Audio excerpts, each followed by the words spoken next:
cinta sih sebenarnya nggak bisa diceritakan ya.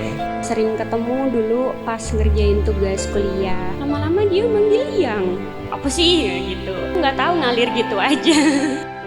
Seperti biasa Kak, ganteng. Tambah bersinar gitu ya kayaknya. Cantiknya Mbak Risa berapa persen Mas Aga? 1000%. Dengan hati yang paling tulus, saya ingin melamar Mbak Risa. Bagaimana tanggapan Mbak Risa? Apakah Mbak Risa mau menerima saya? Makanya jawaban dari Risa iya.